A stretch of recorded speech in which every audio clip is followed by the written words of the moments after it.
peut-être boobu c'est juste un aspect communicationnel dugg na ci ndox mi yegg na ci nit ñi yeggu fa mais li gën a am solo mooy li ñu ne dañ koy def. waaw léegi lañ ko def. léegi mu saafara mbir mi wala au moins sax mu tane. xëy na sax situation bi xaw na changé. oui mais toujours est-il que nañu sóoraale li amoon daaw taw yi ñu amuloon dafa jékki-jékki mu taw.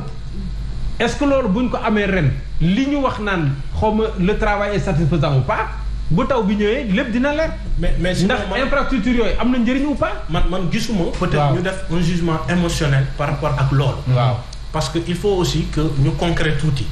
et gëm naa ne bu concrétisation boobu amoon. peut-être ren coow li mën na bañ a bari. merci beaucoup mënoon na toog fi mu toog. waaw ko daan defee. peut-être joxe ay instructions.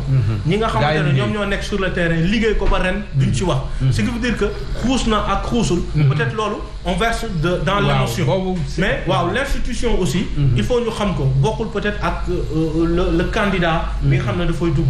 peut-être à partir de nit ki fi muy nekkee président c'est une institution boo xam ne dafa am des ordres protocolaires. mayu ko tey man gisuma ma bokk ci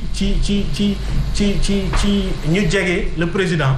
ne ko ndox mi kat wax dëgg yàlla mun nga ci xuus. xamuñ lan moo nekk ca ndox mi. comment vous pouvez comprendre. maanaam comment vous pouvez comprendre un Paul Kagame bu bokk si Killing Day si dëkkam. waaw moom laa lay expliquer maanaam. ba tey fii ko wutee non nit ñi bokkul moom laa lay expliquer maanaam il faut aussi. nit ñi bokkul buñ ko bu dee dañ koy juger. ñu juger ko selon contexte yi ni nga xamante ne méngoo na.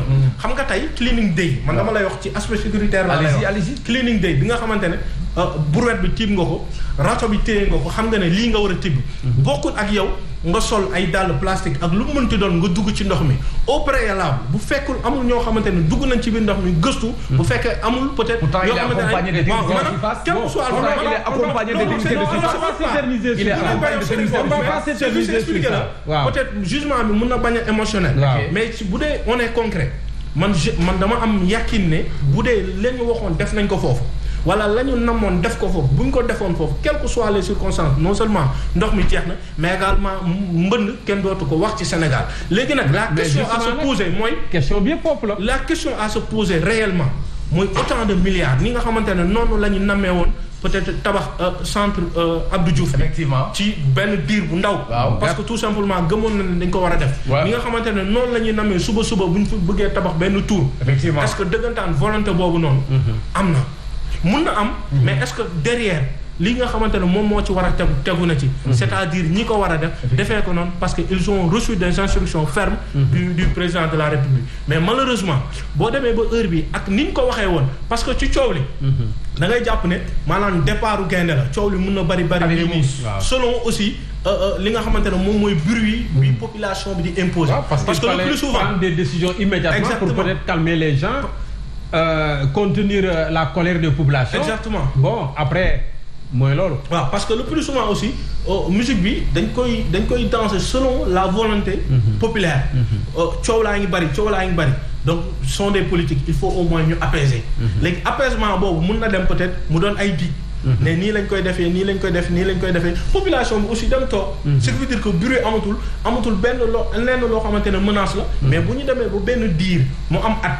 gis nañ la ñu waxoon ak la am wala la ñu waroon defuñu ko. donc foofu l'heure maanaam dafay sonné ñu poser la question à savoir est-ce que xaalis bi génn na.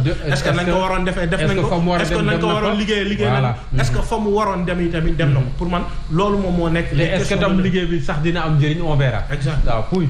xam nga da nga wax sax benn wax bu am solo. bu yàlla ubbee asamaan maanaam si lépp dina leer lépp leer. comme li ñu wax bu van yi ubbeeku. waaw lu waaye xam boote bopp. wallaay lépp dina leer. yàlla nag bu ubbee asamaanam. selon dimension bi mu koy ubbee. boo jël assiniroon Sénégal gi yëpp. nameloo yàlla moom kenn mënu ci dara. ñaareel ba wax nañ sànq waxi Kër Massar man moom mooy nekk zone bi nga xam ne moom la ñuy gën a concentré wu. parce que bu ñu wax inondation à Dakar rek ci ñoom la ñuy gën a jëm ba ci Sénégal. et li ñuy dund dafa metti wax nañ ne président dem na fa effectivement nam fa demee man toog naa fi ne man rafetlu ma na mu solo sax d'abord.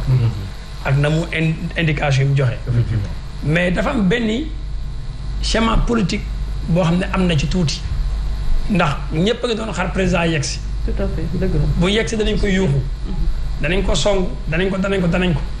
ba mu yegsee moom it en fin politique man dinaa def Kër Massar département gars yi fàtte inondation yi tàccu ba ñu fàtte inondation yi tàccu. ñu nekk en guerre de positionnement kan mooy jiite le département. ñu fàtte mais ci biir loolu.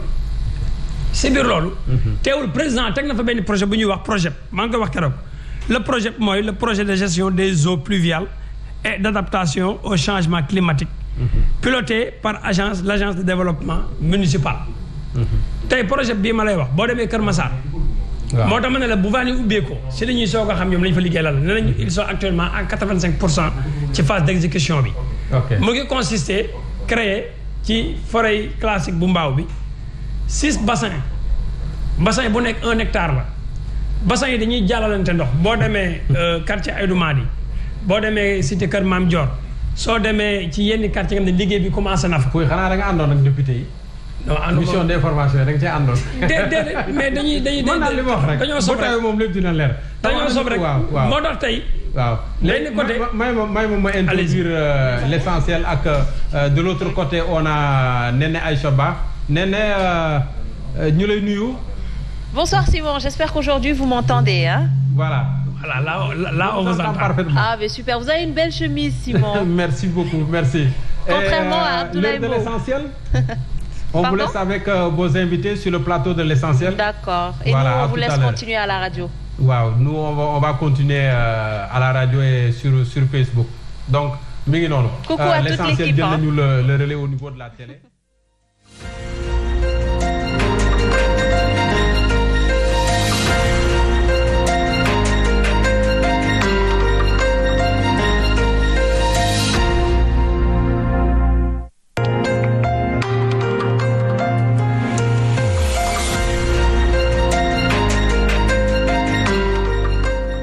Bonsoir à toutes et à tous, c'est parti pour votre magazine d'information L'Essentiel. Ce soir, nous sommes avec Abdoulaye Ndiaye, premier coordonnateur APR Grand Yoff. Bonsoir à vous, Monsieur Ndiaye. Un plaisir de vous avoir sur ce plateau. Merci, le plaisir est partagé. Et je profite de l'occasion pour saluer mon frère Abdoulaye et l'ensemble de vos téléspectateurs et souhaiter également une pleine réussite à cette émission. Merci à vous. En tout cas, nous sommes également avec Pape Djibi ou Pape Djibril Ndiaye, porte-parole de la coalition Disso. C'est bien ça? Bonsoir. Effectivement, c'est donc bonsoir Madame Néné Aïcha, et bonsoir aussi à mon frère le territorial Abdoulaye Mbow, et aussi à mon co-débatteur si je peux m'exprimer ainsi, monsieur Ndiaye Abdoulaye. Et c'est l'occasion aussi de saluer la coalition Disso et les leaders, et particulièrement aussi notre coordinateur, M. Mourdiagne Fada, et l'ensemble aussi des militants et sympathisants de mon parti API Disso, et aussi les membres de notre coalition, globalement aussi à la grande majorité présidentielle. Très bien. Merci à vous. Abdoulaye, bonsoir. Bonsoir Néné. De Abdoulaye sur le plateau, forcément ouais. Pape sera minorisé, mais dans tous les cas... Deux Abdoulaye et deux Ndiaye, attention. Ouais. C'est partagé. Hein? Voilà, je dis bonsoir à nos chers téléspectateurs, et je dis également bonsoir à l'équipe de Simon Faye, de l'autre côté, au niveau de la radio. Très bien. Alors ce soir, nous parlons politique. Nous démarrons par le chef de l'État qui parcourt le pays depuis le mois de juin, après le Nord. Aujourd'hui, on nous parle de Thiès. Alors ces visites de terrain, on le rappelle, avaient permis au chef de l'État de construire son personnage politique et d'accéder au pouvoir. Alors aujourd'hui, cette question se pose. Est-ce que ça serait une manière de préparer le scrutin en vue? Je ne le crois pas. Il faut inscrire ces visites dans le cadre de ces missions. C'est aussi simple que ça. Visite économique? Comme vous voudrez, parce qu'en fait, l'appellation ne date pas d'aujourd'hui. Et c'est depuis au temps du président Senghor. Maintenant, on peut l'appeler visite administrative, visite de proximité auprès des populations, visite économique. Mais ce qui est important, c'est le déplacement qui est constaté et qui, je crois, est une excellente chose. Parce qu'il y a des citoyens sénégalais qui n'ont jamais vu le président de la République. Et puis, je crois que c'est une occasion également pour le président de mesurer l'effectivité, effectivement, des chantiers qui ont été faits et également le niveau d'avancement, quand même, de certains chantiers. Et par rapport ici, et également au point de vue social, échanger avec les populations, essayer de recueillir les bonnes informations en vue de les transformer en actes quand même en actes concrets. Alors, est-ce qu'on peut se départir carrément du côté politique, Abdoulaye Mbow, de ces visites-là? Il sera très difficile, justement, d'enlever justement cette forte connotation d'approche politique. Et, comme vous l'avez dit, à quelques mois, justement, du scrutin concernant les élections territoriales. Vous savez, au Sénégal, il est vrai que l'honorable député Abdoulaye Ndiaye a raison. Ce n'est pas la première fois que l'on parle là au Sénégal, justement, de tournée économique du président de la République. Mais vous savez, on doit évoluer. On a l'impression quand même que ça se fait, que quand il y a, justement, on s'approche d'élections. Effectivement, on sent véritablement des visites récurrentes sur le terrain et ça va crescendo. À chaque fois que l'on parle, en tout cas, d'approche d'élections.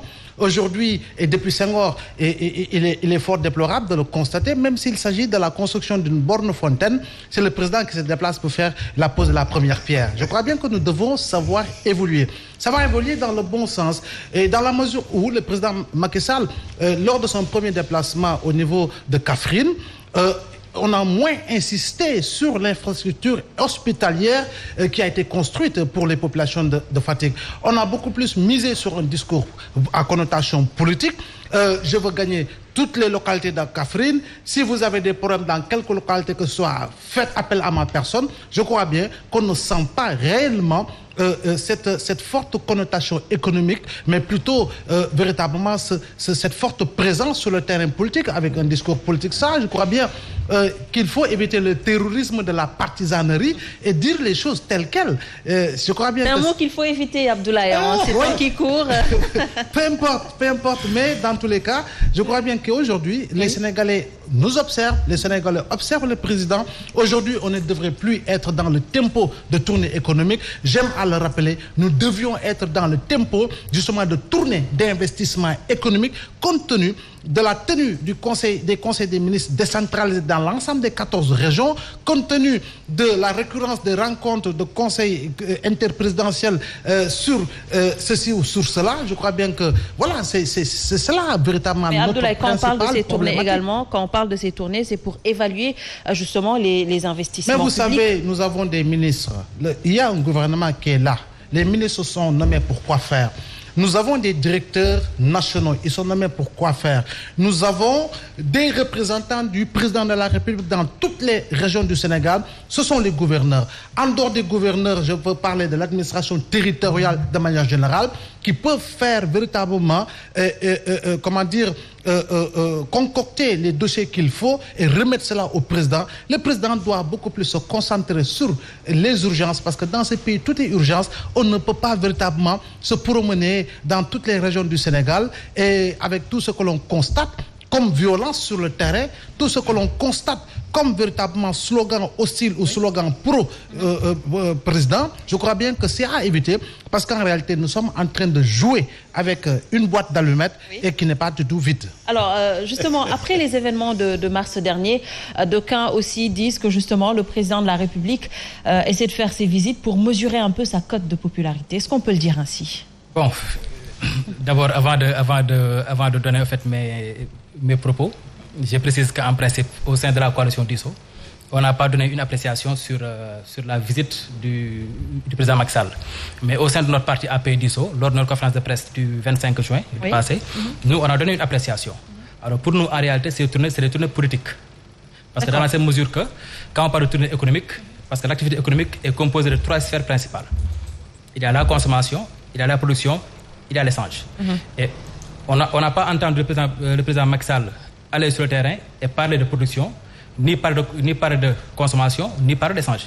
Mais cela, il va de soi. Le président Macky Sall, il ne faudrait pas l'oublier, c'est un politique. Et pour aborder aussi sur votre question, ce qui s'est passé au mois de mars, donc le président Macky Sall, en principe, devait venir pour laver l'affront. Parce qu'en réalité, ce qui s'est passé, c'est l'État qui a abdiqué. C'était un affront pour vous, ce qui s'est passé? C'est un affront fondamentalement parce que quand l'État, quand tout le monde se braquait chez lui, personne n'était en sécurité, l'État a abdiqué. Et pour moi, en principe, lorsque le président Macky Sall a dit qu'il a compris les Sénégalais, parce qu'en réalité, il sait en principe qu'il doit revenir sur de nouvelles bases et parler avec le peuple sénégalais, mais aussi aller pour voir exactement ce qui ne va pas. C'est pourquoi en principe je suis en phase avec M. Mbow quand il dit en principe que le président Macky Sall a des ministres, a des DG, mais en principe ce sont ces personnes-là qui représentent à la base le président Macky Sall et qui devaient remonter les informations pour aider le président Macky Sall dans sa politique globale. Mais malheureusement parfois en principe on le constate très souvent. Ça veut dire quoi? Que le président de la République n'est pas soutenu par ses collaborateurs? Bon, nous l'avons tous constaté lors des manifestations de mars. On a senti totalement un vide autour du président Macky Sall. Mais là, c'est aujourd'hui qu'il faut le dénoncer. Parce qu'en réalité, c'est ce que j'allais te dire. Quand on est avec le président Macky Sall, il faut apprendre à lui dire la vérité. Maintenant, la façon de faire la politique doit totalement changer au Sénégal. Parce qu'en principe, on ne fait pas de la politique pour soi. On fait de la politique pour les Sénégalais. Et c'est la raison pour laquelle, en tout cas, au sein de la coalition Disso, nous, on a privilégié la communication de la vérité. Et au sein de notre parti aussi, on a privilégié la politique autrement. Donc, c'est la raison pour laquelle nous, en principe, ce qu'on conseillerait, en tout cas, à tous les leaders de la coalition, grand majorité présidentielle, et même aussi aux apéristes, d'encore soutenir le président Macky Sall et de l'aider encore. Parce qu'il a une mission qui n'est pas une mission facile. Diriger un pays, c'est pas facile. Et il a besoin de soutien de tout le monde, de manière vraiment sincère. D'accord. Alors, les avis sont partagés, même au sein de votre coalition. Vous l'avez entendu, il parle d'affront et parle de visite politique du président de la République. Alors, comment le comprendre tout ça? Moi, je vais essayer quand même de rester dans le cadre de la politique, de la visite économique du président de la République. Et vous n'êtes pas sans savoir qu'effectivement, comme l'ont si bien dit, qu'il y a des ministres, il y a des DG. Mais ce qu'ils ignorent, c'est que quand un chantier est déclenché, mais les ministres suivent l'activité, le processus. Ils viennent évaluer, mesurer, constater les acquis et également les insuffisances et faire une remontée de données. Mais si maintenant le produit est fini, souvent c'est démembrement de l'État ou bien ces services déconcentrés qui appellent le président, qui demandent au président de venir procéder à l'inauguration. C'est que je juge que c'est tout à fait normal, c'est une suite logique. Maintenant, dire que le président à Kaffrine a uniquement insisté est intervenu sous l'angle de la politique, je dis non. Il s'est adressé aux Sénégalais et en très conclusif, il a dit « Permettez-moi d'ouvrir une parenthèse pour m'adresser à ceux-là avec qui je travaille dans le cadre politique. » Il faut faire la part des choses. Maintenant, je sais, Ablaye, c'est un excellent journaliste. Il utilise certains mécanismes, certains canaux quand même pour quand même nous pousser quand même à intervenir ou bien nous pousser quand même à le suivre. Mais concrètement, ce qu'il y a lieu de retenir, c'est qu'effectivement, le président de la République est le chef de l'État. Il lui est loisible à tout moment de faire des visites dans le pays. C'est tout à fait normal. On ne peut pas lui refuser cela. Ça se passe dans tous les pays du monde. Et puis moi, je ne peux pas comprendre l'attitude de l'intervention de mon camarade. Pourquoi? Parce qu'il y a un problème de cohérence. Dans quel sens il y a un problème de cohérence? Aujourd'hui, il est avec Fada. Fada, il est directeur général d'une société. Oui. Si aujourd'hui, dans le cadre de ses missions, il y a un important projet concernant la Sonacos, si ce produit est fini et qu'on demande au président de venir, lui, il ne va pas accepter cette manière de faire. Oui, il peut l'accepter, mais il a juste soulevé le côté politique justement de ce qui s'est passé. Mais c'est tout à fait normal. Parce que le problème, il fallait le régler en amont. C'est-à-dire être chef d'État et être chef de parti. Mais aujourd'hui, le président de la République, encore une fois de plus, il lui est loisible, durant ses tournées, de s'adresser à ses concitoyens avec qui il partage le même parti, la même coalition. Ce qu'il y a lieu de dire, ce qui est important et ce que les Sénégalais doivent savoir, quel est l'objectif de la visite? Est-ce qu'il y a des chantiers? Est-ce qu'il y a des actes qui sont posés? Est-ce qu'il y a des réalisations, oui ou non? C'est ça. Est-ce que l'actif a été revu en hausse? C'est ça qui est important. Mais maintenant, ce qui se passe au niveau des coulisses. Je crois qu'il faudrait arriver dans ce pays quand même que certains mais c'est détails... important également de poser ce débat sur la table et d'en parler. Non, ce n'est pas du tout important parce que ça nous retarde. Ce qui est important, quand un président de la République se déplace dans une région, aujourd'hui, nous avons la chance de suivre la télé, de voir le président. Il y a des Sénégalais qui ne voient même pas le président de la République. Mais il se déplace, il vient, il s'adresse à eux. Et certains même